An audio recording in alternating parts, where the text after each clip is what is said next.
Tua palavra é a verdade.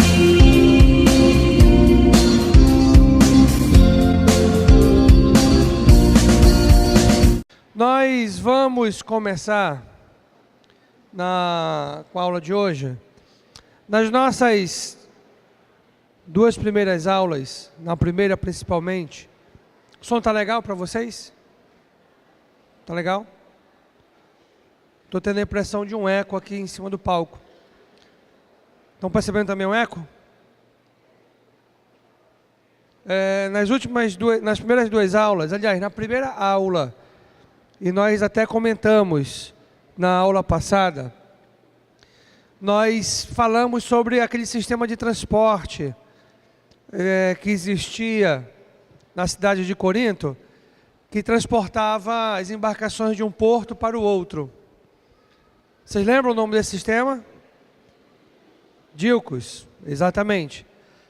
E aí nós vamos observar um vídeo bem rápido a respeito desse sistema de transporte, para que você possa entender como é que ele funcionava de fato, né? E aí você vai observar isso com esse vídeo, tudo bem? Então nós vamos começar a nossa aula de hoje compartilhando bem rapidinho esse vídeo com você desse sistema de transporte.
Essa parte final era um sistema de engrenagem, que eles moviam a manivela e ela concluía o transporte da embarcação até chegar na água. Pronto.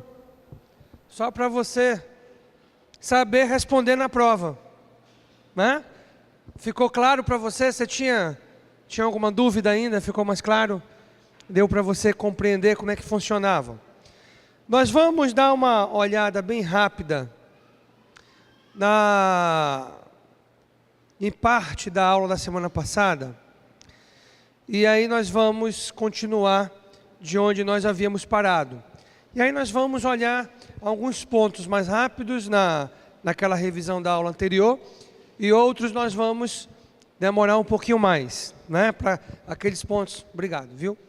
Aqueles pontos mais importantes que eu acho que você tem que guardar, esses nós vamos olhar com um pouco mais de atenção, tudo bem?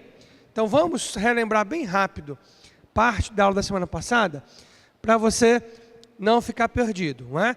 Nós já comentamos e falamos que a chegada do apóstolo Paulo à cidade de Corinto aconteceu na segunda viagem missionária, não é? E aí você já fez, pôs na leitura, e hoje nós vamos falar um pouquinho da chegada de Paulo a Corinto, da estada de Paulo na cidade de Corinto, exatamente como está narrado no livro de Atos. E aí nós vamos falar um pouquinho sobre esses aspectos, não é? Mas nós já falamos que ele saiu de Atenas e foi para Corinto, e que Corinto era a capital da Acaia, não é? E é uma das principais cidades daquele mundo conhecido, tudo bem? E aí nós já batemos bastante nessa tecla. Então vamos passar um pouquinho mais para cá, que aqui eu mostrei para você. Então veja bem, gente, o que é importante? Olha só, é muito importante, nós já olhamos esse mapa na semana passada, nós ampliamos, aí eu vou pedir sempre que a gente faça aquela ampliação para facilitar a visualização de todo mundo no auditório. Mas aí, gente, essa parte da localização da cidade de Corinto, olha, guarde isso no seu coração. Guarde essa informação. Essa informação é importantíssima, porque a partir da localização da cidade, nós vamos entender vários aspectos que envolveram a cidade. Inclusive, algumas das questões envolvidas na carta, quando o apóstolo Paulo escreve à igreja na cidade de Corinto, que nós vamos olhar da carta, do livro, a partir da nossa aula, que da semana que vem, que é a quarta aula. Hoje é a terceira, não é? A partir da quarta aula nós vamos nos concentrar um pouco mais na carta, mas não adianta nada nós olharmos a carta se nós não entendermos esses aspectos que nós estamos observando na aula passada e nós vamos concluir hoje, na aula de hoje, que são os aspectos que vai fazer com que a gente compreenda de fato o porquê do discurso que Paulo relata, né, das informações que ele coloca na carta, e a gente passa a entender um pouco mais a cidade, a igreja, o que ela enfrentava. Então guarde essa informação, essa aqui, ó, onde ficava, está aqui, ó, a 8 quilômetros do Istmo, e o Istmo é a porção de terra que ligava o Peloponeso ao continente, tá? Peloponeso ao continente. Então você tem que guardar, Corinto ficava no Peloponeso ou no continente? Peloponeso. Tem irmão dormindo, acorde o irmão do seu lado, diga, irmão, acorde, irmão, você não está mais na cama, acorde. Já acordou a pessoa do seu lado? Deu uma chacoalhada nela? Então agora pergunte dela, a cidade de Corinto ficava aonde?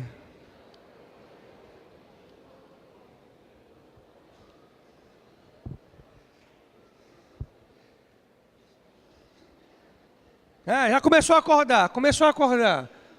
acordar, já está melhorando. E aí nós contamos um pouquinho da história, não é? Daquela história recente, no período do apóstolo Paulo. E nós falamos a respeito da destruição da cidade, que foi destruída pelo general Múmios. Não é o retorno da múmia, não confunda, tá? Não é o retorno da múmia. E isso ocorreu em 146 antes de Cristo, né? Aí lembrando que o período antes de Cristo, os anos eram contados de forma decrescente, né? Do maior ao menor. Ou seja, Cristo marca ali o ponto do marco zero. A partir de Cristo foi aumentando. 1 ano depois de Cristo, 2 anos. Antes de Cristo era a contagem regressiva, não é? Até chegar ao marco zero. E aí o general Múmios destruiu completamente em 146 antes de Cristo. E aí a partir daí nós observamos no ano que nós falamos de 44. Uma colônia foi formada por Júlio César de soldados enviados para aquela região para reconstruí-la, devido à sua posição estratégica. Exatamente por isso. Era importantíssimo. Seria vital que aquilo ali fosse reconstruído e naquela cidade tivesse um porto, 2 portos, como nós conhecemos, já que tem, para poder fazer a interligação de um lado, de um oceano, de uma região do mar, para uma outra região diferente, né? E era estrategicamente importantíssimo. E aí nós falamos um pouco ainda mais dessa história, eu vou passar um pouquinho mais rápido, né? Que se juntaram soldados, outras pessoas de outras regiões da Grécia, e acabaram se unindo aos soldados nesse papel de reconstrução. E não apenas da Grécia, tá? De outras partes do Império Romano, né? Nós conversamos a respeito disso. E inicialmente os habitantes exploravam os tesouros das ruínas daquilo que havia sido destruído, né?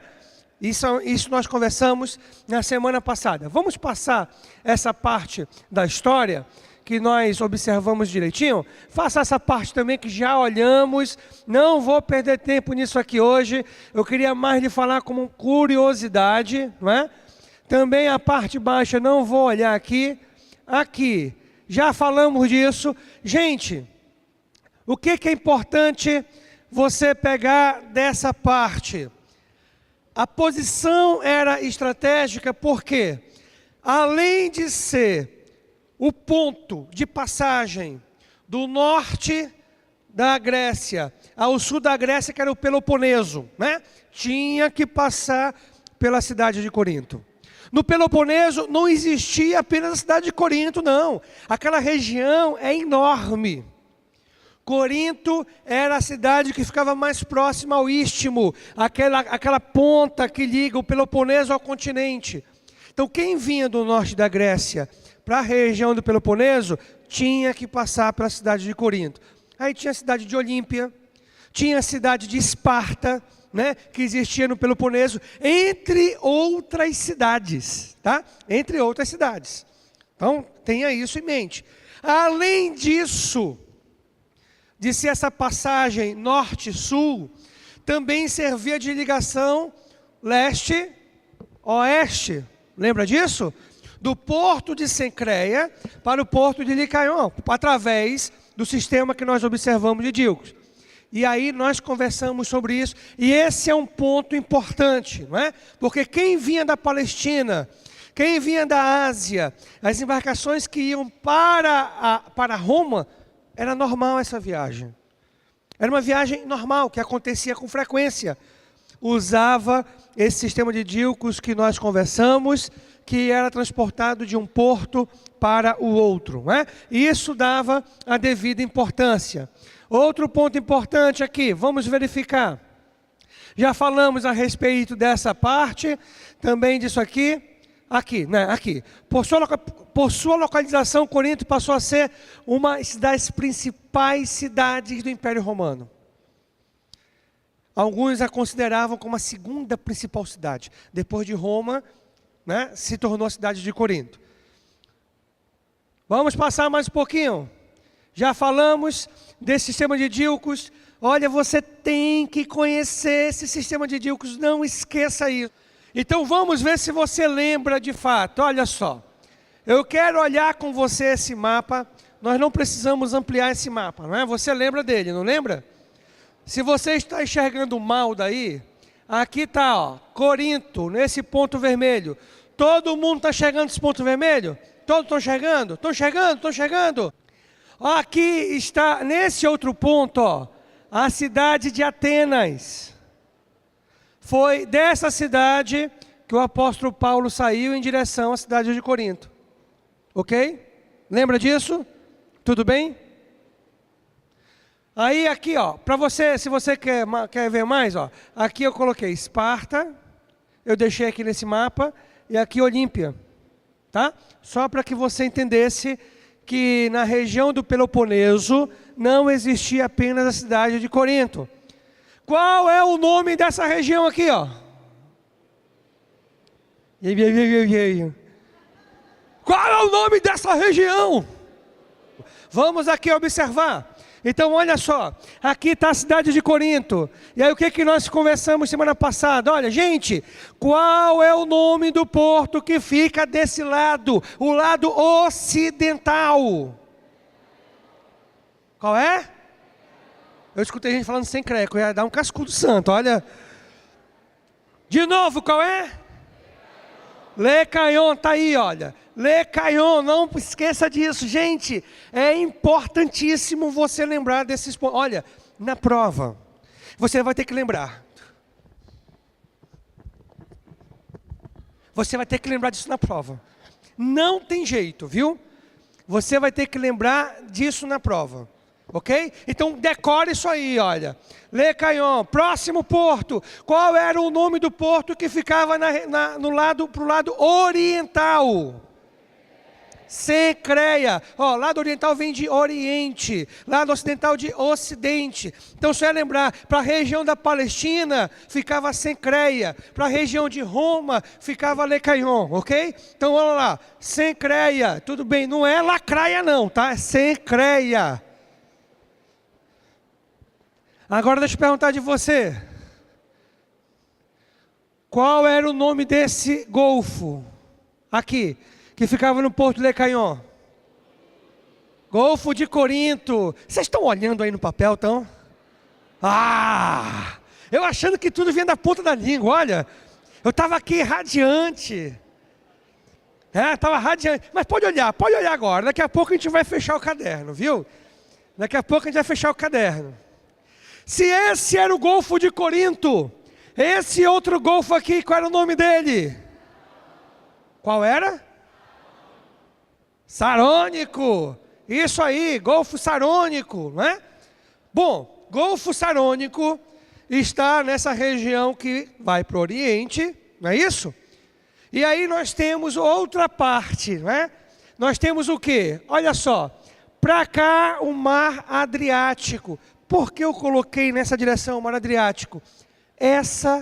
Esse era o objetivo de quem pegava essa rota, o objetivo principal. Porque o Mar Adriático era onde se encontrava Roma, né? E as pessoas, elas pegavam exatamente essa passagem, saindo desse porto para o outro porto, pegando o Golfo de Corinto, para poder navegar até o Mar Adriático. E do outro lado nós temos o que? O Mar Ageu. Lembra do profeta Ageu?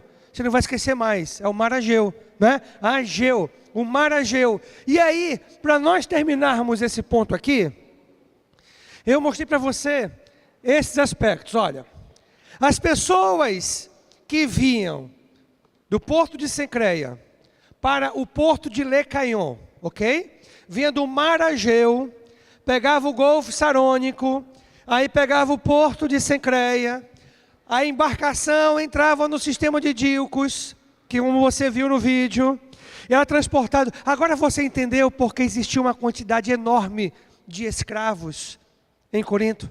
E aí eu volto a abrir um parêntese, gente. Escravos, o escravo daquela época não é o conceito de escravo que nós temos hoje. Era diferente. Porque o conceito de escravo de hoje que nós temos é o conceito daquele período da escravidão que o nosso país viveu, onde as pessoas eram trazidas da África e trabalhavam obrigatoriamente sem direito. Não, eles tinham alguns direitos, tinham mais deveres, mas também tinham alguns direitos, não é? E eles se tornavam escravos. Um dos motivos que levava a pessoa a se tornar escrava eram dívidas. Dívidas. E eles ficavam naquele período até que a dívida fosse sanada. Quando a dívida fosse sanada, pronto, não precisava, você era liberto e não era mais escravo, né? Então tinha alguns aspectos diferentemente do que nós temos hoje, não é? Porque eu já ouvi às vezes pessoas falando, pastor, Deus apoia a escravidão. Eu digo, por quê? Porque lá em Efésios fala, escravos, obedeçam aos seus senhores terrenos, não é isso que fala? Então apoia a escravidão. Peraí, você tem que entender o aspecto cultural, que era completamente diferente do que é hoje, né? Primeiro, ali não fala que Deus está apoiando ou não, né? Deus, ele é contra a rebelião, a rebeldia, isso que Deus é contra. E ao mesmo tempo, o aspecto era totalmente diferente do que é hoje. Não era aquela escravidão, aquela sociedade escrava, não é comparado com aquela que nós conhecemos na nossa cultura nacional, tá? Tenha isso em mente, é totalmente diferente, tudo bem? Então vamos lá, continuando aqui. Quem saía, quem pegava o Mar Egeu, pegava o Golfo Sarônico, o Porto de Cencreia, sistema de Dilcos até o Porto de Lecaion, o Golfo de Corinto e o Mar Adriático, ia para onde? Nós falamos, né? Olha só, Itália e norte da África, tá? Itália e norte da África. Era esse o objetivo. Agora, quem vinha ao contrário, gente? E pegava o Golfo de Corinto, o Porto de Lecaion, o sistema de Dilcos, Porto de Cencreia, Golfo Sarônico, Mar Egeu. Qual era uma rota normal que acontecia? Ásia e Palestina. Vocês estão demais, né? Vocês estão demais. Daqui a pouco vai ver se está mesmo, viu? Só um pouquinho. Pronto, aqui. Para nós terminarmos essa parte.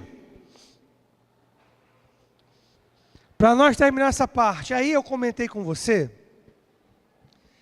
das vantagens dessa viagem, né? Das vantagens.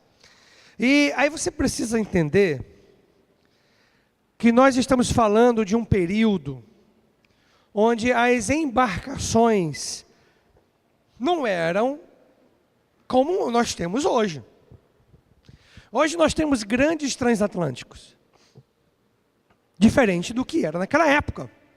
Eram embarcações que usavam o vento para se locomoverem e também usavam a mão de obra escrava, tá?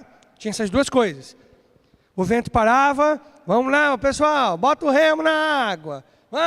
1, 2, e começava a remar, né? E remava, até pegar novamente uma corrente de ar e continuar a navegação. E aqui, gente, eu comentei com você na aula passada, e eu falei para você que, olha, essa região, navegar nessa região, era extremamente perigoso para a tecnologia que existia naquela época. Não tinha sonda. Sabe como é que era a sonda?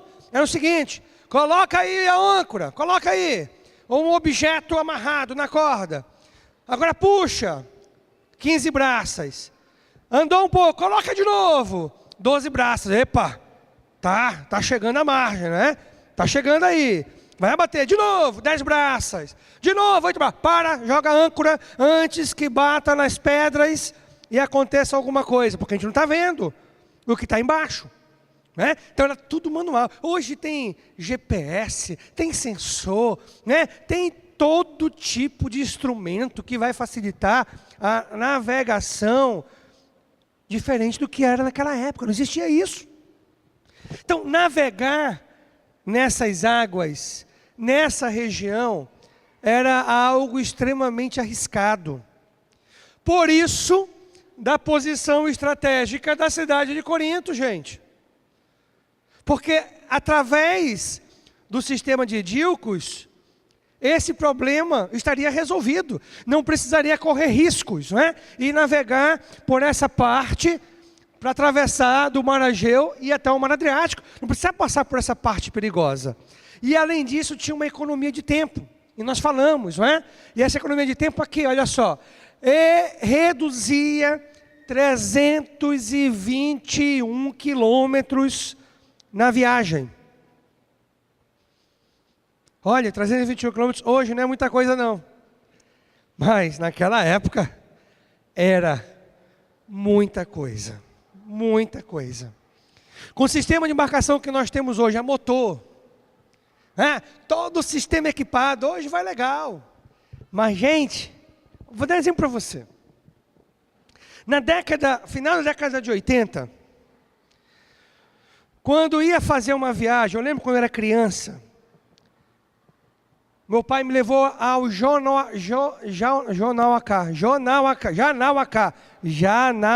Quem conhece Janauacá? Quem conhece o Lago do Italiano? Pois é. Meu pai foi me levar para uma viagem ali no Lago do Italiano. Demorou 1 dia e meio. Você sabe o que é 1 dia e meio aquele barco? Meu irmão, quando chegava na terra, ficava assim, ó.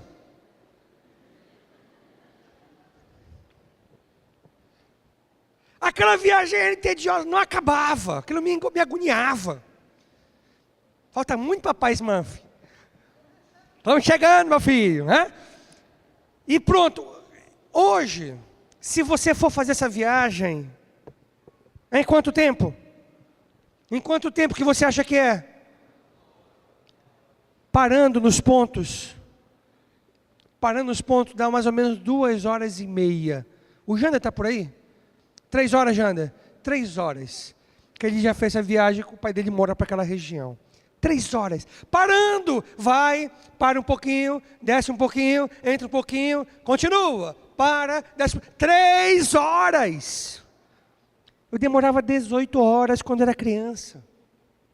Agora, se nós tivemos, não é? Imagina se já era difícil. No final da década de 80, início de 90. Imagine nós falarmos de uma viagem nos primeiros anos da era cristã. Estamos falando aqui, gente, do ano quando Paulo visitou lá, anos 50 a 52, depois de Cristo. Então era complicado. Então 321 quilômetros era muita coisa. Era uma economia e tanto, né? E aproveitava, descansava, comprava suprimento na cidade de Corinto, ia nos armazéns, abastecia a embarcação, comprava alimento e fazia tudo, se divertia um pouquinho, ia adorar lá, né? Afrodite. Eu vou lá cultuar Afrodite, ó, pilantragem, né? Tinha as 1000 prostitutas culturais que nós falamos, e vamos falar mais um pouquinho disso hoje. E aí depois continuava a viagem, né? Era mais ou menos assim que funcionava. Agora é o seguinte. Fecha o caderno. Fecha o caderno. Vamos lá, fecha o caderno.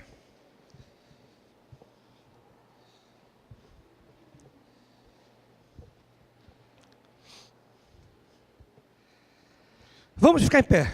Vamos ficar em pé. Vamos em pé, vamos em pé, vamos em pé.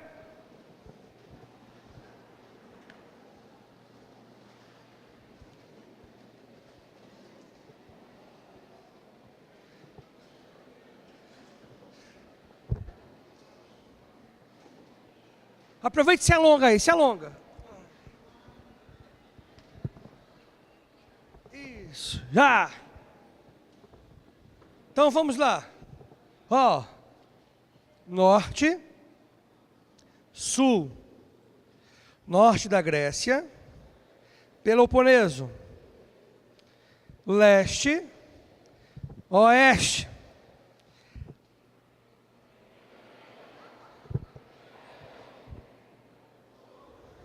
Golfo Sarônico, Golfo de Corinto.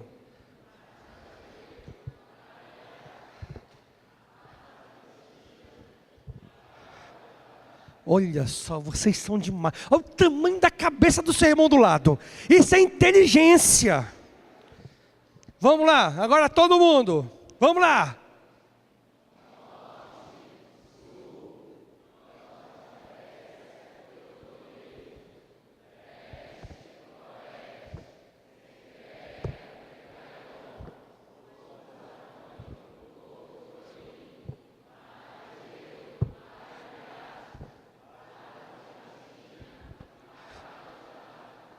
Uau, palmas para vocês.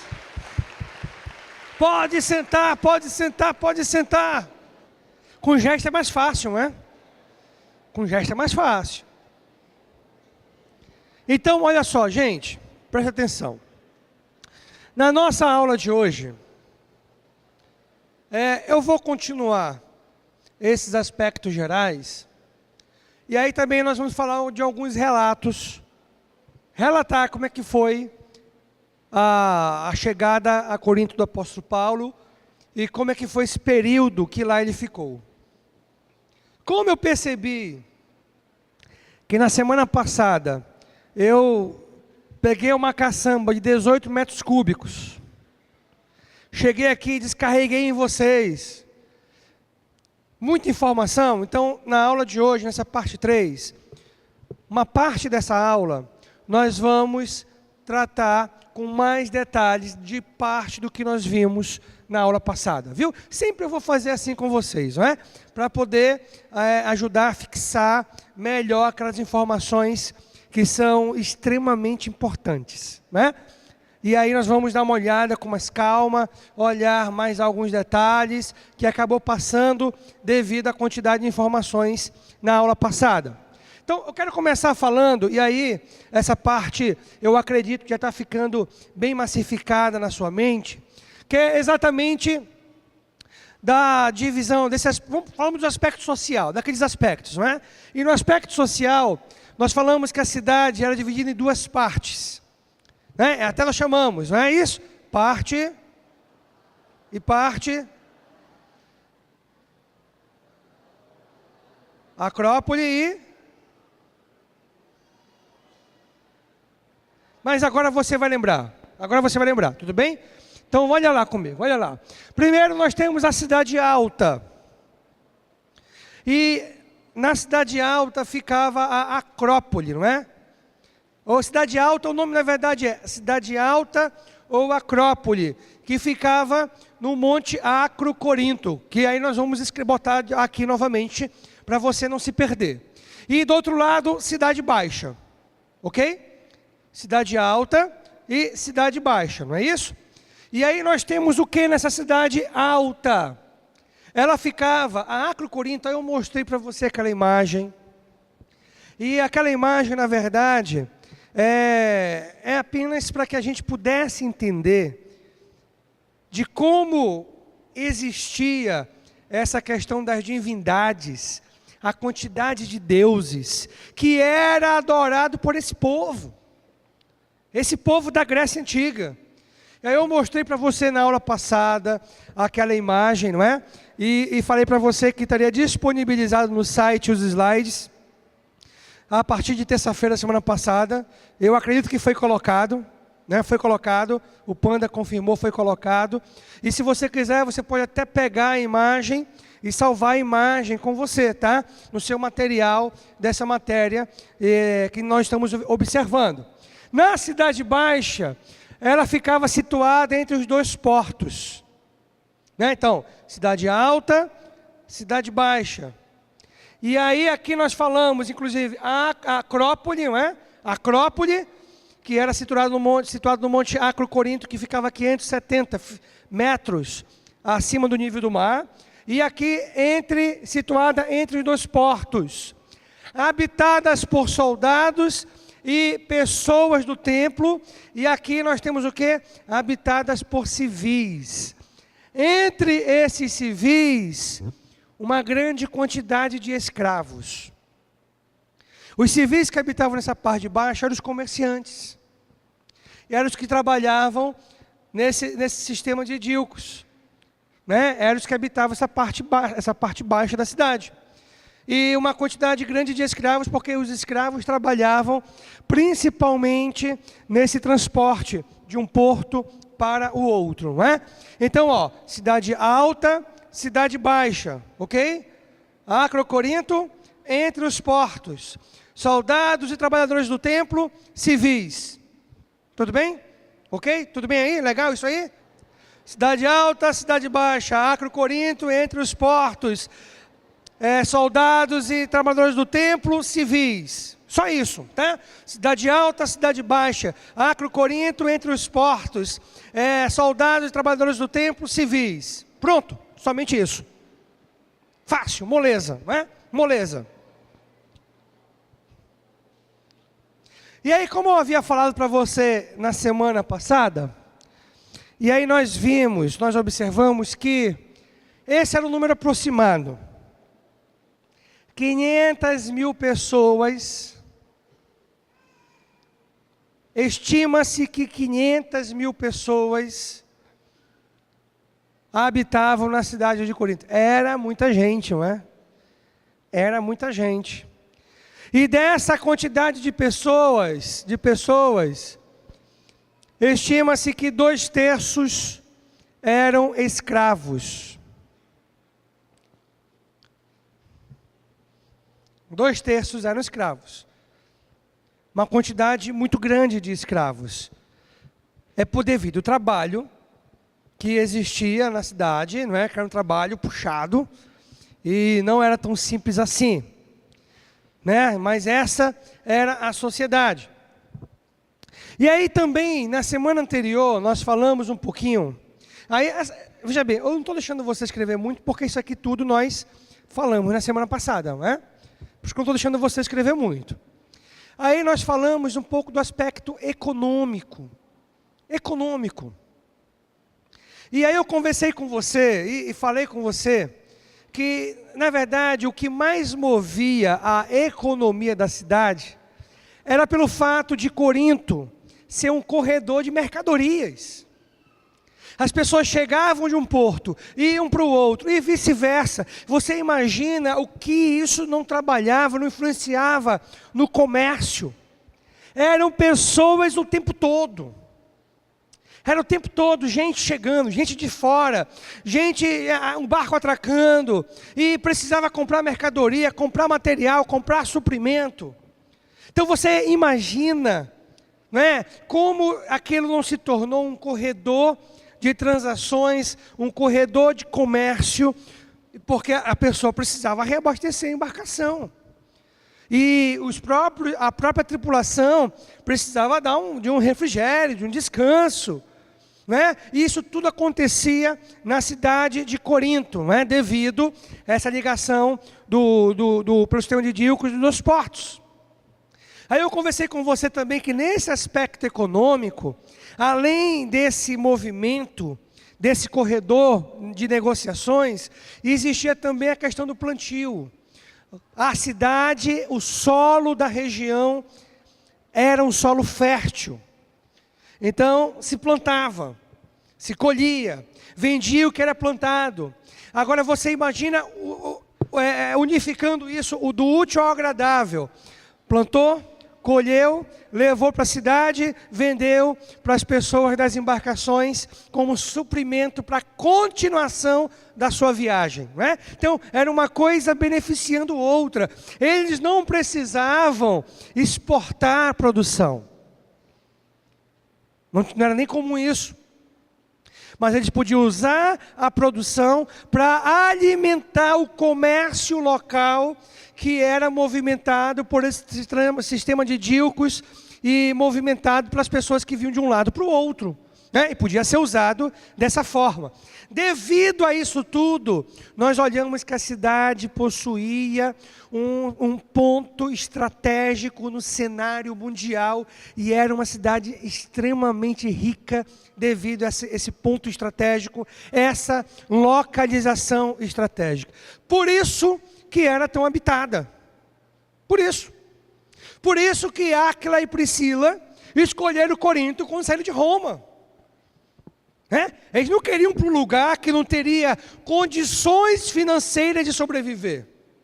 eram comerciantes, fabricantes de tendas de couro de animal. Então ele precisava, né, ir para um lugar que pudesse ter renda. Então o que eu imagino? Talvez eles escolheram a cidade de Corinto, porque talvez aquele processo das embarcações, captar o vento, eram feito de quê? Bem provável de couro de animais. Eles poderiam fabricar aquele utensílio e vender para as embarcações. Imagina só, uma embarcação tinha que ter subexcelência. Rasgava, acontecia um incidente, tinha outro para trocar, outra vela, coloca no lugar. Né? Isso aí poderia ter influenciado a ida de Áquila e Priscila de Roma à cidade de Corinto. Então era uma cidade que as pessoas pensavam, é que nem o pessoal aqui no Brasil, quando saía do Nordeste, primeiramente pensava em ir para onde? São Paulo. Porque lá tinha emprego, lá tinha economia, lá tinha condição, né? E eles não iam sair da cidade deles para um lugar mais atrasado, ou que não tivesse perspectivas seguras de uma rentabilidade, de uma economia estável que fosse garantir emprego para eles. Então, da mesma forma, a cidade de Corinto virou um centro. Naquela época era um centro comercial que movimentava muito dinheiro, não é? É importante que você entenda isso. E aí nós falamos também um pouquinho da religiosidade. E eu acho que na semana passada nós começamos a religiosidade, mas nós não concluímos essa parte da religiosidade na cidade de Corinto. E aí você vê aqui os templos, grande parte deles ficavam na Acrocorinto, mas também tinha no Istmo, não é? E até nós conversamos. Uau, pulei essa parte. Aí, pronto, pulei essa parte, não é? Pronto, isso é importante, tá, gente? Não vou pular isso não, isso é importante, ó. Província senatorial. Corinto se tornou a capital da província senatorial. Lembra disso que eu falei semana passada? Província senatorial, não era uma província imperial. Então, o procônsul que habitava na capital tinha um mandato, alguns chegam a dizer de 2 anos, mas na maior quantidade de fontes que eu observei, dá um período de 1 ano de mandato, e eram elegidos pelo Senado, eleitos pelo Senado, viu? O Senado romano elegia o procônsul dessas capitais, dessas províncias senatoriais. Né? E Corinto era a capital dessa província. E aí, nós temos no livro de Atos, uma menção ao procônsul. Né? Não é galho não, tá, gente? A turma está achando que o cara é árvore. Galio, né? Procônsul Galio. E esse procônsul, ele na verdade chegou em Corinto já no final do período que o apóstolo Paulo lá ficou, não é? Não foi no começo não, tá bom, gente? Foi já no final. Inclusive até corrigi aí o slide, porque na semana passada dava a entender que havia sido no final, mas não. Foi no começo, tudo bem? Legal? Aliás, foi no final, não foi no começo. Galio, ele chegou no final do período que o apóstolo Paulo se encontrava na cidade de Corinto, tá? Teve até um episódio que nós vamos observar hoje, que os judeus levaram até ele, Paulo, com uma acusação. E vamos falar disso um pouquinho hoje, que está registrado no livro de Atos. Pronto, agora sim. Agora sim, vamos falar da religiosidade. E aí nós vamos começar a falar dessa religiosidade. Começamos na semana passada a falarmos da religiosidade, e hoje nós vamos concluir essa parte, e ao mesmo tempo nós vamos começar a parte que eu não toquei na semana passada, tudo bem? Então, gente, o que nós falamos na semana anterior, e é de suma importância. A cidade tinha 2 divindades principais, né? 2 divindades principais. Nós tínhamos o quê? Afrodite, que era a deusa do amor, e Poseidon, né? E aqui nós colocamos, olha, o nome em grego, Netuno, é o nome em romano, tudo bem? Como os romanos chamavam. Da mesma forma, Afrodite, como os gregos chamavam, e Vênus, como os romanos chamavam. Só para que você possa ter essa diferença importante, não é? E aí nós falamos na semana passada que inclusive o Poseidon, chamado Deus do mar, enquanto Afrodite, deusa do amor, e até nós comentamos que o templo de Poseidon ficava no Istmo. Lembra? Aquela região do Istmo, aquela região que ligava o Peloponeso ao continente. O templo dedicado a esse deus ficava ali, no Istmo de Corinto. E enquanto o templo da deusa Afrodite ficava no Acro Corinto. E aí nós falamos um pouquinho, né, e mostrei para você na aula passada como é que era o Acro Corinto. E o templo de Afrodite ficava ali no Acro Corinto. E era a parte de Acro Corinto maior, porque eram 1000 sacerdotisas. 1000 é muita coisa, né? 1000 sacerdotisas. E é interessante que essas duas divindades refletiam a sociedade da cidade de Corinto que o apóstolo Paulo encontrou quando foi pregar o evangelho. Por exemplo, em nome de Poseidon existiam os jogos istmicos, que eram jogos realizados no Istmo de Corinto, exatamente entre as cidades-estados. E aqui, ao mesmo tempo, devido a Afrodite ser uma deusa principal da cidade de Corinto, aí refletia a fama que a cidade possuía no cenário mundial daquela época. A cidade tinha uma fama. E não era uma fama muito boa. E o que ocasionava essa fama era exatamente esse culto que existia com essas 1000 sacerdotisas, que eram prostitutas culturais. Né? Prostitutas culturais. O que era uma prostituta cultural? Era uma prostituta, olha só, sacerdotisa, prostituta, não é? Elas usavam do corpo em nome daquela divindade. No caso delas, em nome de Afrodite. E isso gerou uma fama horrível para a cidade de Corinto. Aí nós entendemos por que o apóstolo Paulo, quando escreve a carta, combate a imoralidade. Né? Combate a imoralidade de uma forma muito forte. Não é interessante isso? Aí nós passamos a entender, porque na cultura do povo estava ali, já enraizado, essa questão. E não era à toa que existia uma fama horrível, no mundo todo conhecido. Fama que as pessoas se assustavam. Né? Elas se assustavam, essa era a verdade.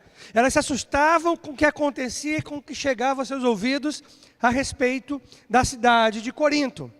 E aí, gente, para nós terminarmos esse último slide, tá? Que eu vou mostrar agora para você, que aí fala exatamente das 1000 sacerdotisas, que eram prostitutas culturais. 1000 sacerdotisas. Agora você imagina como é que não era loucura, não é? Eu imagino que o lugar mais visitado pelos soldados, pelos que embarcavam, atracavam no porto, ou no porto de Cencreia, que ficava ao leste, ou no porto de Lecaion, que ficava a oeste. Eu imagino que o lugar principal que eles iam visitar era Acro Corinto. Por quê? Porque existia essa questão da prostituição cultural, só que era pago. Eles pagavam, né? Eles pagavam para poder ter acesso e usar essas prostitutas culturais, em nome de Afrodite. E um outro detalhe interessante, aí eu vou parar aí exatamente nesse detalhe. Por ser uma cidade portuária, olha o que acontecia.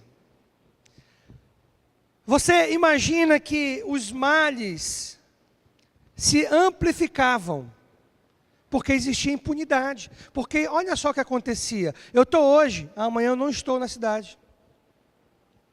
Então eu vou aprontar, eu vou para a farra, eu vou viver mais ou menos assim, sem lei. Porque tinha aquela sensação de impunidade.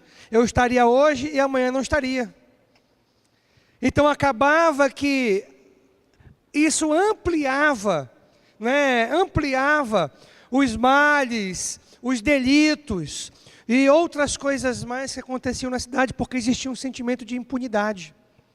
Nada iria acontecer. Eu estou hoje, amanhã não estou. Eu não moro nessa cidade. Eu estou aqui só de passagem. Né? E depois de muitos meses, anos, voltava, ninguém lembrava mais. Nem sabia quem eu era. E tudo começava de novo. Nós paramos exatamente nesse slide na semana passada. Então, olha só. Nós havíamos, na semana passada, parado exatamente nesse ponto, não foi? E aí foi bom que nós demos uma recapitulada e olhamos de uma forma mais pontual. Até mesmo para que a gente possa pegar esses detalhes e não passar tão despercebido. E aí, ainda falando um pouco a respeito dessa religiosidade, em especial o culto a Afrodite.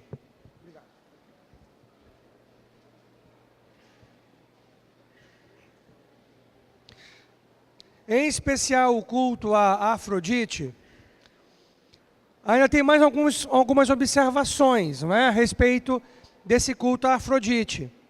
Primeiramente, a renda das prostitutas culturais, elas contribuíam para a movimentação econômica da cidade. Então, era uma renda razoável. E um detalhe interessante, não sei se é interessante ou não, mas um outro detalhe é que as sacerdotisas, elas eram conhecidas por mulheres extremamente bonitas. E elas tinham esse ofício. E a questão do sacerdócio, né, do cultuar a deusa do amor, também a deusa da fertilidade, a Afrodite, essas 1000 prostitutas culturais. Então elas eram pagas pelo serviço delas, não é? Pela prática da prostituição, em nome da deusa Afrodite. Isso movimentava a economia da região, né? Isso contribuía para o movimento econômico, porque é cíclico, não é? A economia é cíclica. Você tem renda e você acaba gastando no comércio, o comerciante tem que contratar funcionários, e aí a empresa que vendeu para o comerciante tem que aumentar a venda e, consequentemente, a produção. Então é cíclico, a economia toda ela é cíclica. E não era diferente, sempre foi assim. E o fato delas contribuírem economicamente, ou seja, o fato delas serem remuneradas pelo ofício, isso fazia com que rolasse mais dinheiro na cidade de Corinto, né? Então eram 1000 sacerdotisas, prostitutas culturais. Quando fala-se em prostitutas culturais, eram prostitutas em nome de uma divindade, como era o caso delas, tá? Era o nome de uma divindade. Agora, isso, gente, gerava, aí eu comentei com vocês, uma fama à cidade de Corinto, que esta fama, ela corria por todo aquele mundo conhecido, e era conhecida por esses atos imorais, essa era a fama, né? Pelos atos imorais, que inclusive deixavam o mundo conhecido da época abismado, com tamanha prostituição praticada naquela cidade. E por ser uma cidade portuária, como nós já observamos, era uma cidade muito visitada, muito frequentada. Então, pessoas do mundo todo conhecido passavam pela cidade de Corinto. Porque as viagens longas aconteciam exclusivamente através da navegação. Então, passava, né, naquele contexto, devido a Roma, no Mar Adriático, e aquela ligação do Mar Adriático ao Mar Egeu e vice-versa. Então, passava pela cidade de Corinto. E as pessoas viam a fama da cidade, e então a cidade tinha uma fama conhecida, em todo o mundo conhecido, e era uma fama que superava em muito a cidade do seu tempo, não era um costume comum, né? Diga-se de passagem isso. O que acontecia na cidade de Corinto não era um costume comum, né? Uma prática comum naquela época. E por isso que a fama da cidade se espalhava por todos os lugares e as pessoas conheciam a respeito do que ali acontecia. É interessante que até um termo foi inventado, foi criado. Um termo para designar o que acontecia na cidade de Corinto e se tornou um adjetivo. E era o adjetivo corintiar. Olha só que interessante. O termo corintiar significa o quê? Ele era associado a uma pessoa imoral. Ele vai corintiar. Não era um termo agradável, era pejorativo. Se chamasse uma mulher de Coríntia, estava dizendo que ela era algo parecido como prostituta, paga ou não. Mas era esse o termo conhecido. Então, se usasse o termo para uma mulher de Coríntia, é uma coríntia. Isso não era algo agradável naqueles tempos, para você ver o tamanho da fama que aquela cidade ela pegou, adquiriu no cenário mundial. Né? O tamanho da fama que adquiriu no cenário mundial. O termo corintiar. Então, decore bem esse termo corintiar, porque esse é um termo importante, que você precisa conhecer a respeito dele e saber falar a respeito desse termo, tá? Corintiar. O que significa corintiar? Um termo empregado naquela época devido aos costumes da cidade de Coríntios.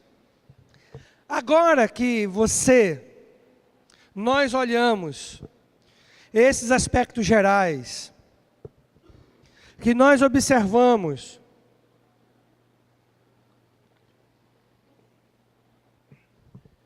os aspectos geográficos, a posição da cidade, você já vai ter uma outra compreensão do que você teria lendo a carta que Paulo escreveu à cidade, à igreja que ficava na cidade de Corinto. Quantos leram livro 1 Coríntios essa semana? E agora que você conhece esses aspectos, você já vai ler de uma forma diferente, você vai entender.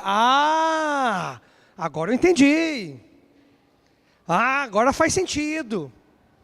Porque você tem que entender que a igreja acaba sendo reflexo, ou tendo pelo menos uma influência da sociedade local.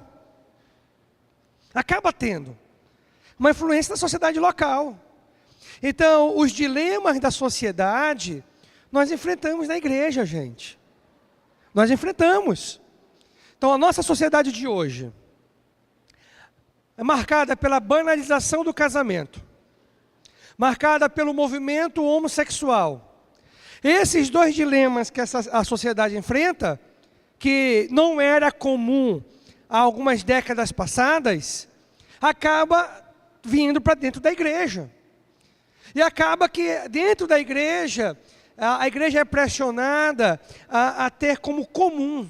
Olha que interessante. A igreja é pressionada a ter como algo comum, porque já se tornou comum na sociedade. Então olha os desafios que a igreja enfrenta diante das práticas normais da sociedade. Não era diferente nos tempos da cidade de Corinto, quando era um apogeu, quando foi evangelizada, alcançada pelo apóstolo Paulo. Sim, o evangelho chegou, salvou, mas você tem que entender que as práticas, os hábitos pecaminosos, eles não mudam de um dia para a noite. Então tem todo um processo, todo um trabalho, toda uma preparação, toda uma dedicação para que as coisas possam caminhar sem que a sociedade exerça uma influência maciça dentro da igreja. É como nos tempos que nós vivemos.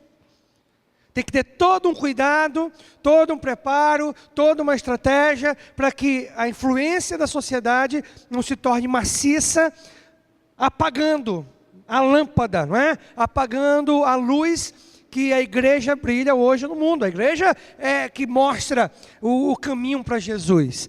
E acaba que a pressão da sociedade tenta abafar. Por isso que a marca da igreja dos últimos dias é uma igreja fria. E o que é uma igreja fria? A última igreja de Apocalipse era fria. O que era uma igreja fria? Era uma igreja que conhece a verdade, sabe a verdade, mas não pratica a verdade. Essa é a característica da igreja dos últimos dias. E esse é o desafio da igreja de Cristo, o nosso desafio, né? Que a sociedade não abafe as nossas convicções, a nossa fé. Que continuamos crendo da mesma forma na palavra, praticando os mesmos costumes, os mesmos ensinamentos, independente do que esteja vivendo na sociedade que nós vivemos. Depois de nós conhecermos todos esses aspectos, aí eu trouxe um mapinha, mapinha atual, não tem mistério. Então vou pedir que as meninas me ajudem ali no Data Show, tá? Da cidade de Corinto hoje. Da cidade de Corinto hoje. Aí eu vou pedir que, vamos só dar uma ampliadinha, pode até apagar pode até apaga aqui os canhões, só para o pessoal poder observar um pouquinho melhor.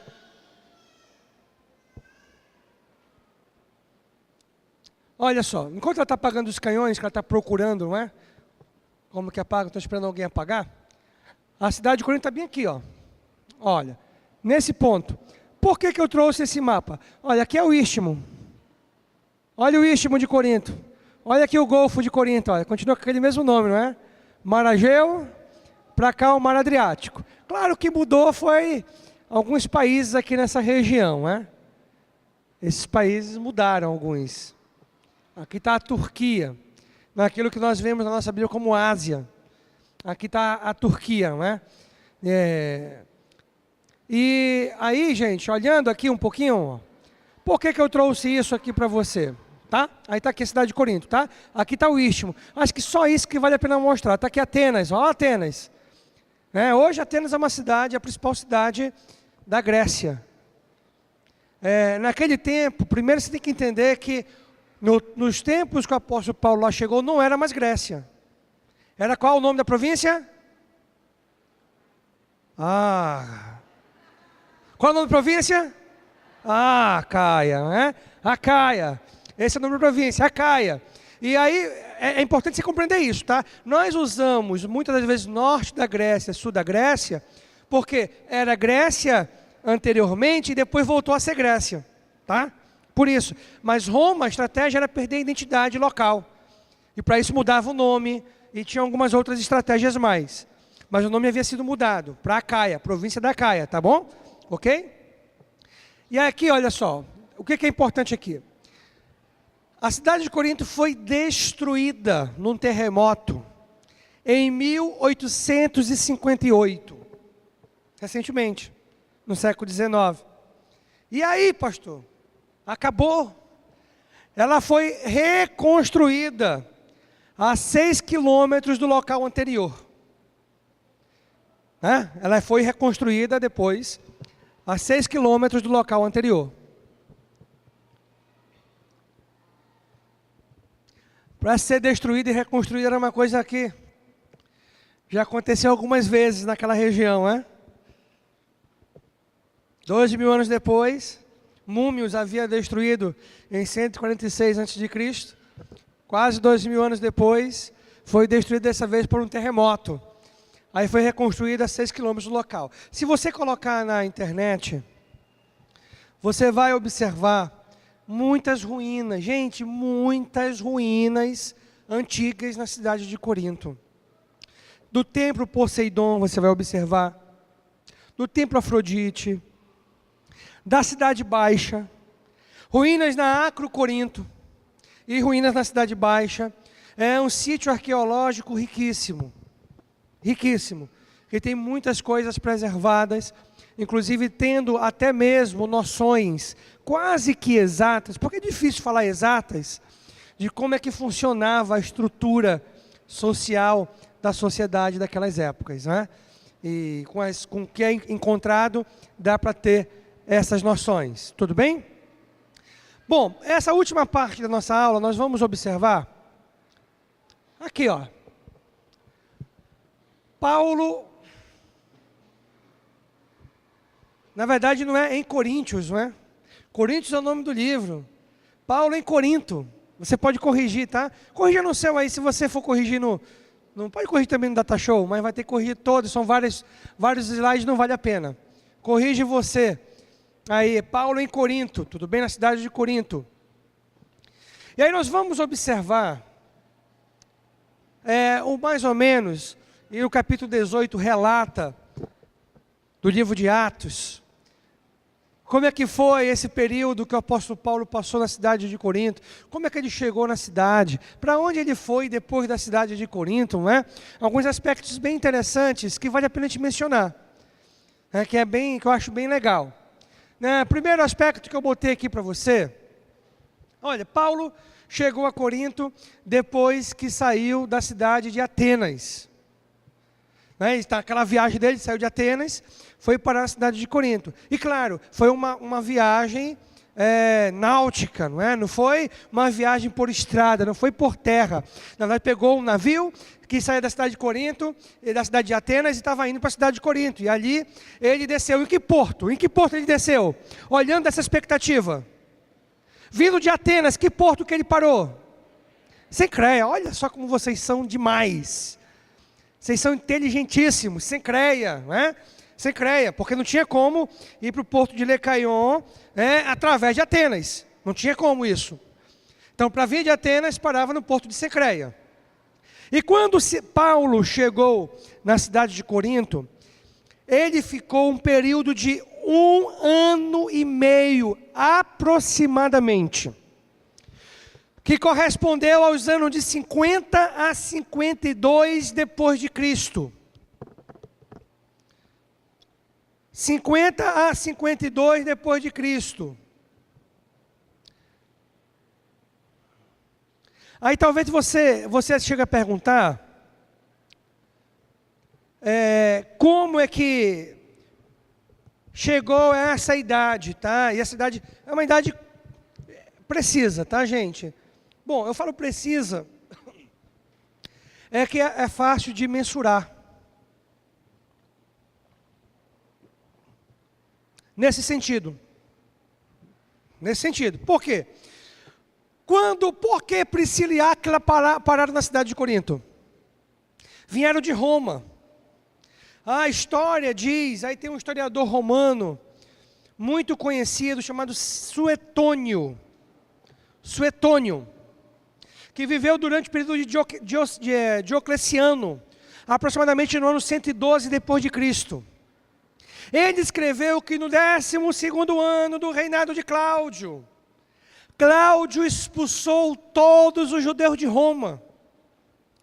E Suetônio coloca no manuscrito histórico, Suetônio era o autor da corte romana, que tinha uma participação íntima em tudo que acontecia no império, ele escrevia.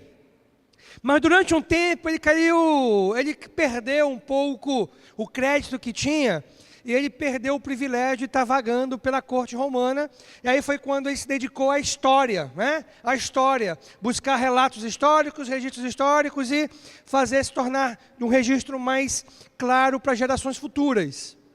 E ele colocou que no 12º ano, quando Cláudio era imperador, ele expulsou os judeus de Roma. Por quê? E ele coloca lá por causa de Cresto. Cresto, lembra alguma coisa isso para você? Cresto era um erro comum para o nome Cristo. Cresto é um erro comum para Cristo. E qual foi o motivo? Os judeus são chatos. Os judeus são brigões. Judeus, quando eles acreditam numa coisa, meu irmão, para você mudar é complicado, é difícil. E tinha uma briga contínua na cidade de Roma entre os que não eram adeptos do cristianismo, se opondo ao cristianismo de todos os jeitos.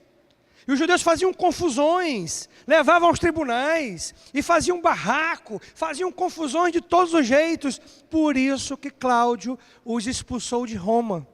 Todos os judeus, entre eles, Áquila e Priscila. Agora, nós não sabemos como é que o evangelho chegou na cidade de Roma. Isso é um mistério que segue até hoje. Talvez nós vamos descobrir quando chegar no céu e perguntar: mas vem cá, como é que foi que o evangelho chegou em Roma? Porque não temos nenhum registro.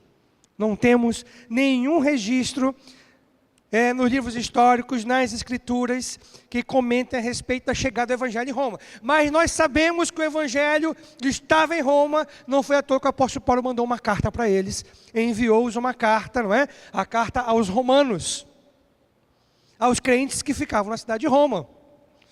E nós sabemos apenas isso, que Cláudio, no 12º ano do seu reinado, expulsou todos os judeus. Entre eles estava Áquila e Priscila, que apesar de ser natural do Ponto, eles eram descendentes de judeus. Então, pega o beco. Aí eles foram parar na cidade de Corinto. Tá? Esse é o primeiro ponto. O segundo ponto é uma referência ao procônsul. Procônsul, não é galho, lembra de galho, não é galho. Quebra o galho aí, meu irmão. Né? Era Galho, né? O procônsul Galho, que nós temos um registro do período que ele se tornou procônsul na cidade, na província de Acaia, e habitando aí na cidade de Corinto. Né? Por esses motivos, colocou-se que o período que o apóstolo Paulo ficou na cidade de Corinto foi entre os anos 50 e 52. E logo quando chegou na cidade, conheceu Áquila e Priscila. Esse casal formidável. Tudo indica que esse casal já era convertido ao cristianismo. Nós não temos evidências que o apóstolo Paulo os evangelizou.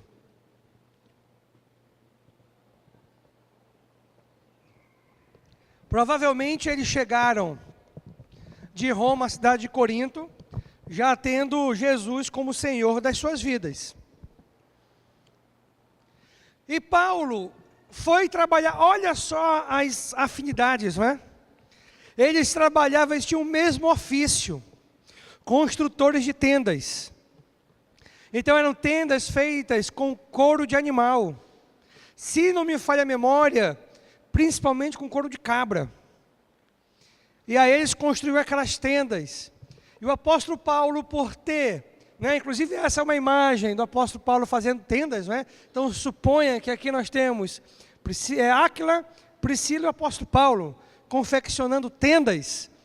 E além de trabalhar com eles por ter o mesmo ofício, acabou morando juntamente com eles durante boa parte, ou todo esse período que Paulo viveu na cidade de Corinto. Tudo bem? Aqui, olha, última informação para você colocar e não passar despercebido. Durante esse período, ele morou com Áquila e Priscila, durante esse tempo que passou na cidade de Corinto. Ou todo esse tempo, ou boa parte desse tempo. Mas tiveram essa presença, essa influência, esse contato maciço com esse casal chamado Áquila e Priscila. E nós observamos esse contato mencionado no livro de Atos. Outros detalhes interessantes. Paulo tinha um hábito de pregar aonde? Nas sinagogas. Não é isso? Aos sábados. Então o que ele fazia? Então preste atenção para isso. Ele trabalhava durante a semana. Essa era a vida do apóstolo Paulo. Ele tinha que sustentar boa parte do seu ministério. Nem sempre foi assim. Em outras partes, ele recebia ofertas, ajuda de outras igrejas, como a igreja da cidade de Filipe. Mas nesse momento que ele chegou na cidade de Corinto, nesse primeiro momento, ele trabalhava durante a semana e aos fins de semana pregava o evangelho. E ele se concentrou inicialmente nas sinagogas, em todas as cidades que o apóstolo Paulo chegava. Primeiro ponto de pregação, sinagoga. A sinagoga era aquele lugar onde os judeus se reuniam para a prática do judaísmo. E as reuniões aconteciam no sábado, o 7º dia da semana, o sábado do descanso. E era naquele dia que eles se reuniam e ali juntos cultuavam a Deus. Então o apóstolo Paulo não ficava andando cego de um lado para o outro. Ele ia no local que ele sabia que teriam pessoas que conheciam a Deus, que precisavam do Evangelho de Cristo, e esse lugar era na sinagoga. E isso aconteceu durante os primeiros momentos, até Silas e Timóteo chegarem juntamente com Paulo, vindo da Macedônia, onde trouxeram uma oferta para o apóstolo Paulo. Macedônia era uma província, tinha uma cidade importante, uma cidade de Filipo. Provavelmente, a oferta ao apóstolo Paulo veio da cidade de Filipo. Quando Silas e Timóteo chegaram na cidade com as ofertas, Paulo se dedicou exclusivamente à pregação do Evangelho. Exclusivamente. Já não precisava mais fabricar tendas para sobreviver.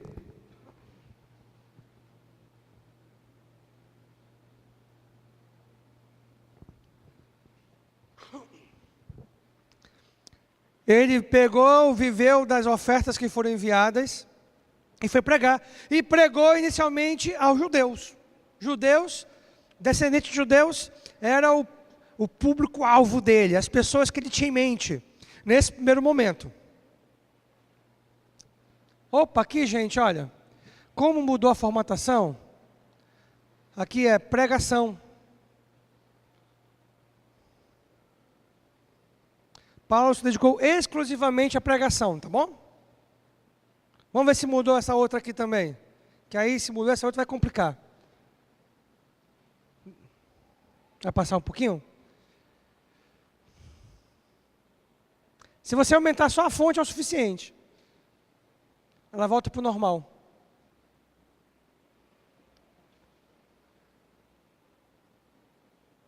Pronto. Tá aí. Ok? Deixa eu ver se mudou aqui também. Com certeza mudou. Vamos ter um pouquinho de dor de cabeça.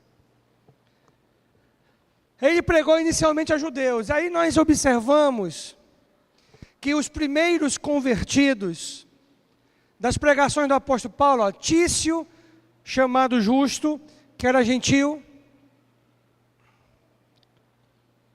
Crispo, que era o líder da sinagoga, e a família dele, esse era judeu. Apesar de Tício ser gentil, ele era convertido ao judaísmo. Ele era convertido ao judaísmo. E aí nós observamos a menção a respeito desses nomes no livro de Atos. E esse Crispo é aquele Crispo que é mencionado em 1 Coríntios. O apóstolo Paulo fala, olha, eu não batizei ninguém. Aí ele lembra, a não ser Crispo e os da sua casa. Talvez mais um ou outro, né? Crispo é mencionado no livro de 1 Coríntios. Esses foram convertidos através da mensagem do apóstolo Paulo, e eles eram judeus, ou no caso Tício, ele era adepto ao judaísmo. Adepto do judaísmo, apesar de ser gentil, mas era adepto do judaísmo. E eles foram alcançados através das pregações do apóstolo Paulo na sinagoga. Mas chegou um momento, gente, que o povo rebatiu o apóstolo Paulo e não queria, em hipótese nenhuma. Foi nesse momento que o apóstolo Paulo se dedicou a pregar exclusivamente ao povo gentil. Agora você imagina as dúvidas que passavam na cabeça do apóstolo Paulo. Uma cidade com costumes e hábitos imorais. Pelo menos o povo judeu, eles preservavam uma cultura de um único Deus. Uma cultura deísta, não politeísta. E preservavam os bons costumes que eram deixados no Pentateuco. E esse era o público do apóstolo Paulo. Mas chegou um momento que eles não queriam. Então imagina as dúvidas que não passavam na cabeça do apóstolo Paulo. Mas o apóstolo Paulo se dedicou a partir daí. Parou de pregar aos judeus e se dedicou à pregação dos gentios. E quando nós olhamos no livro de Atos em relação à pregação aos gentios, olha, a Bíblia fala que muitos creram e foram batizados. Nós temos uma mania de olhar para os extremos da sociedade, para a parte marginalizada, aquela que está à margem da sociedade, e nós olharmos com um olhar preconceituoso.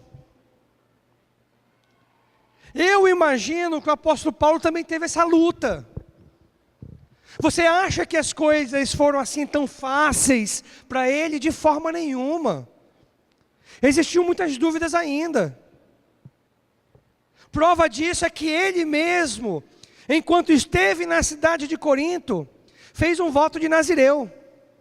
Um voto de Nazireu. Mas pastor, para que voto de Nazireu? Se era coisa do Velho Testamento. E era coisa do Velho Testamento. Um voto de Nazireu era um voto que a pessoa fazia por um período de tempo, ou um voto durante toda a sua vida. No caso de Samuel, Samuel era Nazireu. Foi Nazireu por toda a vida. Onde não cortava o cabelo, não pegava, não tomava, não tocava em vinho. E tinha uma série de outras coisas. Um outro Nazireu, desde nascença, por toda a vida, foi Sansão. Nazireu. O apóstolo Paulo fez o voto de Nazireu durante um período que esteve na cidade de Corinto.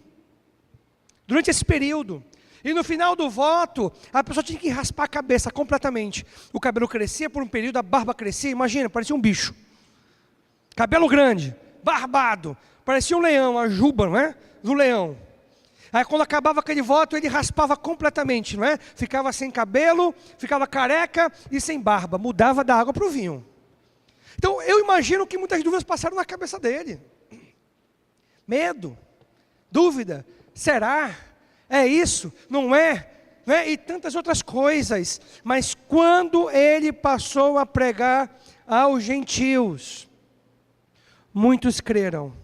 E muitos foram batizados. Aquele gentio daquela sociedade, aquela sociedade perdida, né? Nós temos que olhar para os perdidos, não como pecadores que nós temos que nos afastar, ou que nós temos que abominar, né? Para lá, não, gente. São pessoas que precisam de Cristo.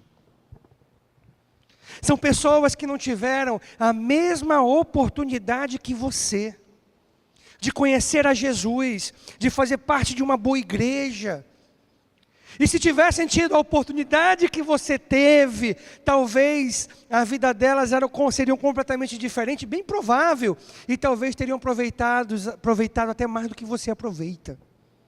Então nós temos que olhar como pessoas que precisam de Cristo. E quando o apóstolo Paulo passou a pregar aos gentios, nós observamos que apareceram dificuldades. Nem tudo é um mar de rosas.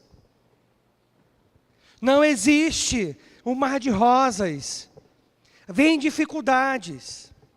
E o apóstolo Paulo enfrentou dificuldades. Aí foi quando Deus apareceu a ele em uma visão noturna, à noite. Nós acreditamos que ele tinha dúvidas. É em Corinto que eu tenho que ficar? Para onde que eu tenho que ir? Por que nós falamos isso? Tinha medo. Medo, os judeus eram chatos. Os judeus já haviam dado trabalho para o apóstolo Paulo em outras circunstâncias.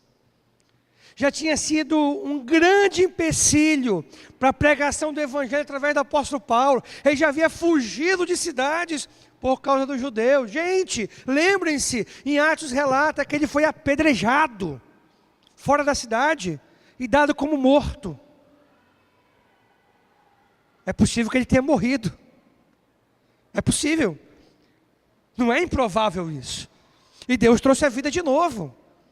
Para que os judeus deixassem ele, virassem as costas e fossem embora, depois de apedrejá-lo, eles apedrejavam para matar. Não era para ferir não, era para matar a pessoa. Porque eles acreditavam que Paulo tinha morrido. Então ele já tinha tido dor de cabeça, né? Então você acha que ele não estava com receio? Você acha que não existia medo? Pastor, Paulo teve medo. E vem cá, você viu o que aconteceu com Elias? Depois dos profetas de Baal, que foram envergonhados e foram mortos por ele, você viu que ele fugiu por causa de quem? Jezabel. Quem disse que medo não faz parte da vida dos homens de Deus? Não. Pelo contrário, é bom ter medo. É no medo que a gente se aproxima mais de Deus. É no medo que a gente dobra mais o nosso joelho. É no medo de errar. É no medo do que pode acontecer que nos torna mais dependentes de Deus. Talvez Elias, se não tivesse tido aquele medo, tivesse subido o orgulho e tufado o peito. Eu sou o profeta. Mas não, ele precisou fugir. Você acha que Paulo não teve medo?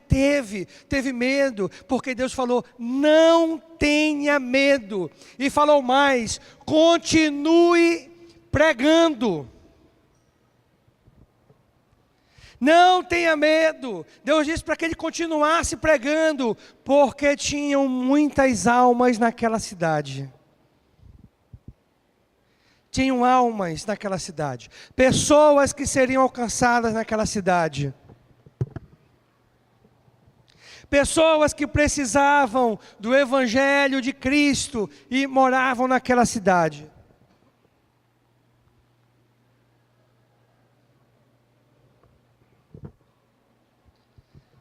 Tinha muita gente a ser alcançada naquela cidade.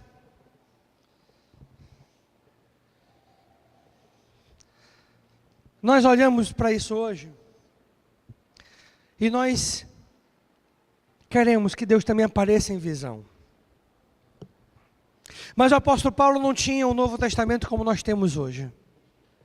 Deus já mandou nós pregarmos, Deus mandou nós irmos. Se Deus enviar você para outro lugar, tenha coragem. Só não fique acomodado, só não cruze os braços, tenha coragem. Pregue, porque com certeza existem almas a serem alcançadas. Enquanto você calar sua boca, você fechar sua boca, nada vai acontecer. E era importante Deus ter dado esse conforto para o apóstolo Paulo. Era. Sabe por quê? Depois disso teve um levante. Um levante judeu contra Paulo. E o que foi que eles fizeram? Levaram o apóstolo Paulo até Galho. Mas por que eles fizeram isso? Por que eles levaram até Galho?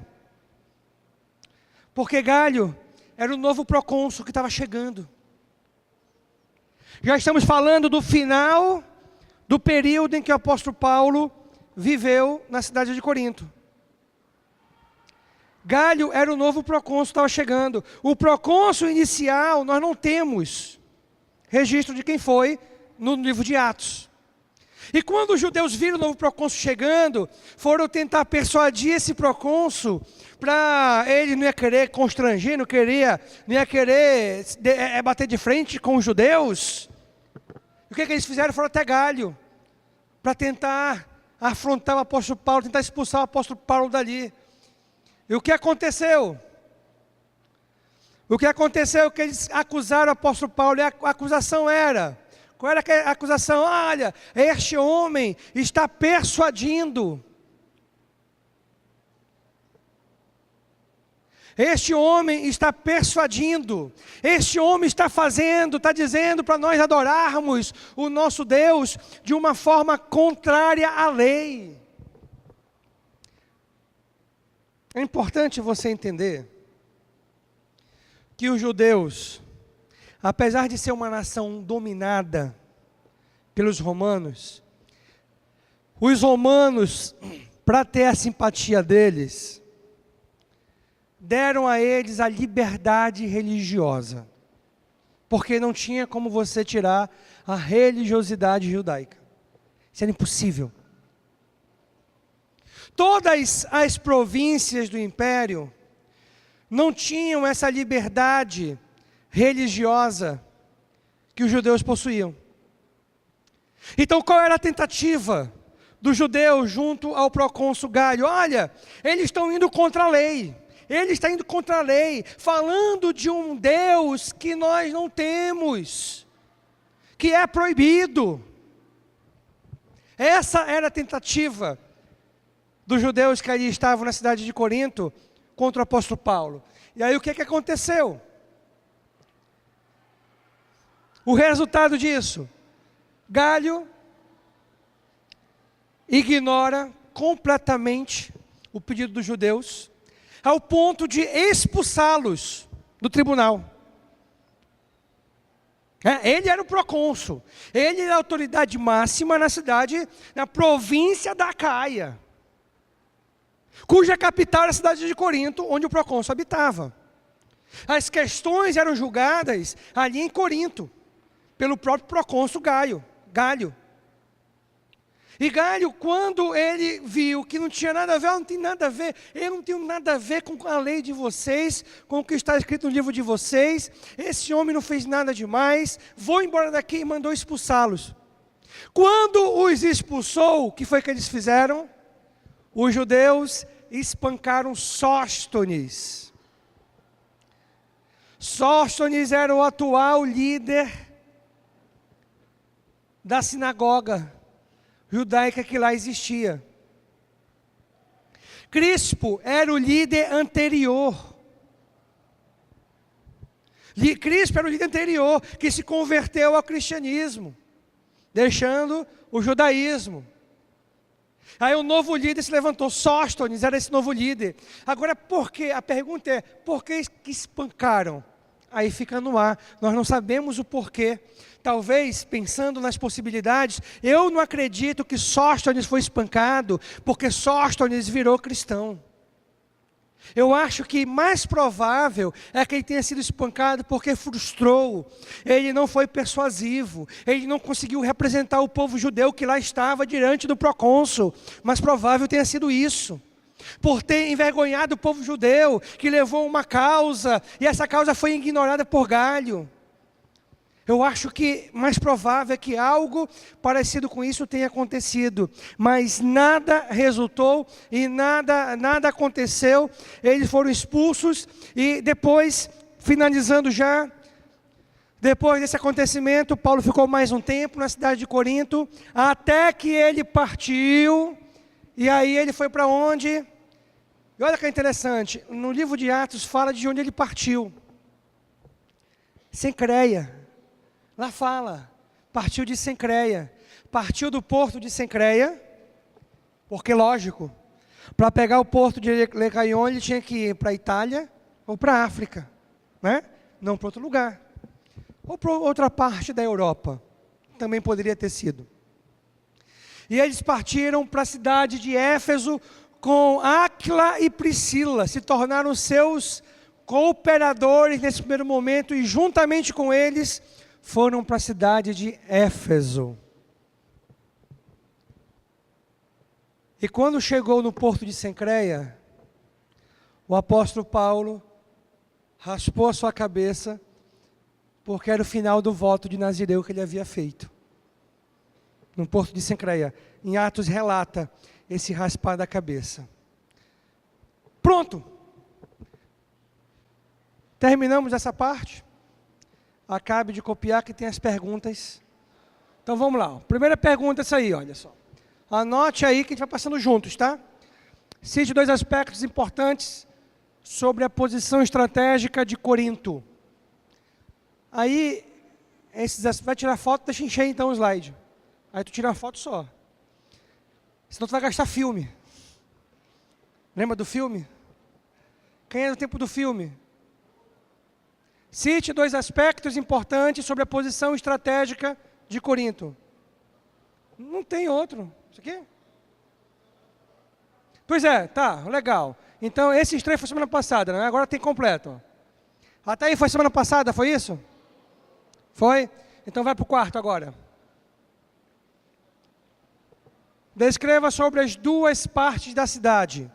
Parte alta e parte baixa, tá, gente? É isso que eu estou me referindo, tá bom? Você vai ter que descrever sobre essas 2 partes da cidade.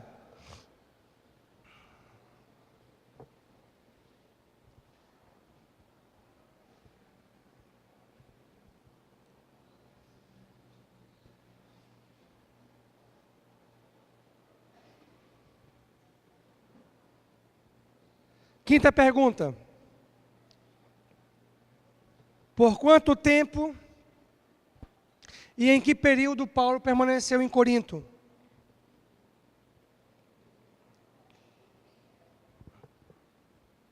Aí eu me refiro ao período, ao ano, tá bom? Quanto tempo foi por volta de 1 ano e meio. E o ano do ano 50 a 52, não é? Guardou isso? 50 a 52.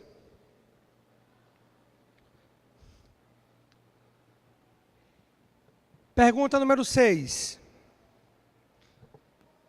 Descreva 3 fatos importantes que aconteceu com Paulo, aí eu botei entre parênteses, quando esteve na cidade de Corinto, tá?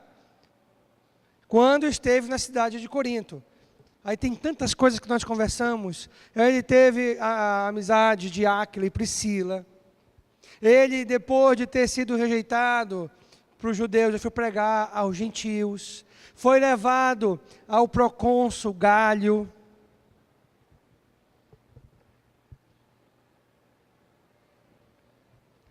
Tá, você vai citar.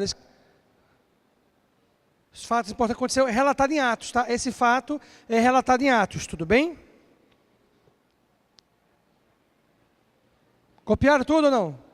Vocês estão muito devagar. Vamos rápido aí.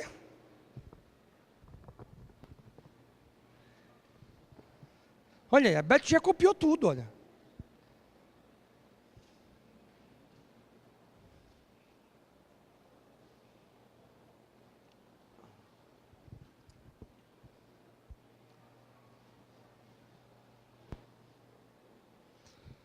O próximo é o último slide, tá? O último slide, o próximo. Já posso passar? Posso? Não vai ter não? Então vamos lá. Qual o principal fator que contribuiu economicamente? Então corrija aí, olha, bota 7 no lugar do 8.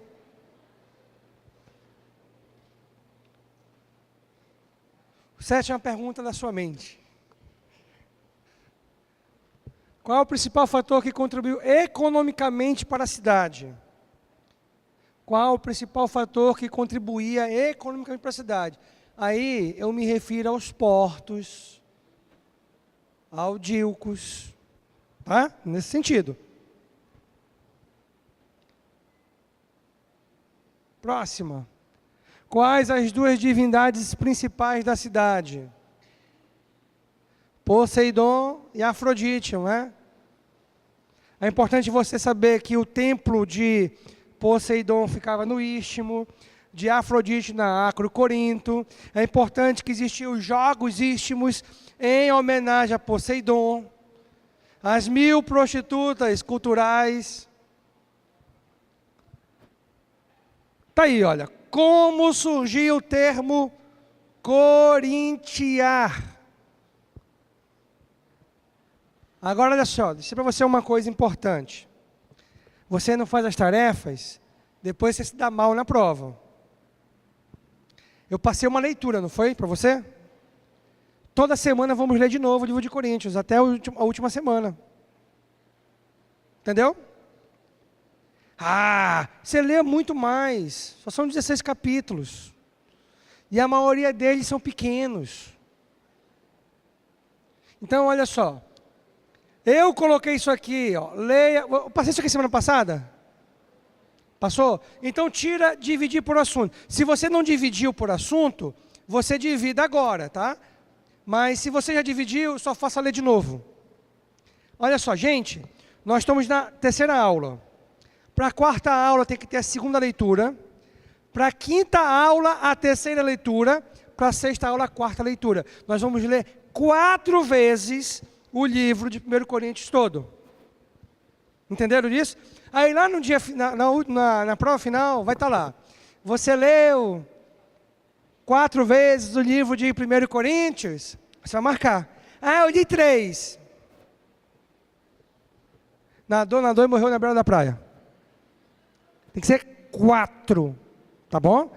Então, você que não leu semana passada, que eu vi algumas mãozinhas baixas aí, você não atrase não, corra, tá? É uma vez por semana, uma leitura por semana. Que Deus abençoe.